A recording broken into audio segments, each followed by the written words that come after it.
How to deposit crypto funds in Huobi.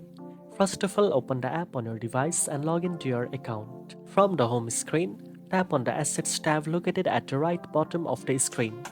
Next, tap on the Add Funds button and select Deposit button. You will now see a list of cryptocurrencies that you can deposit. Select the crypto you want to deposit, for example, Bitcoin, Ethereum, or USDT. After that, choose the correct network for your deposit.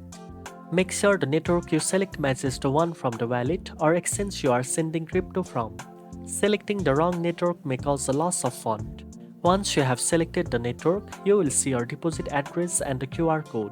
You can either copy the address or scan the QR code using your external wallet or exchange to send the fund. Always double check the address and network before confirming your transfer. Once the transaction is confirmed on the blockchain, your funds will appear in your Huobi account balance. For faster access, you can also check your deposit history under the Assets section to monitor your transaction status. Now you know how to deposit crypto funds in your Huobi account safely and easily.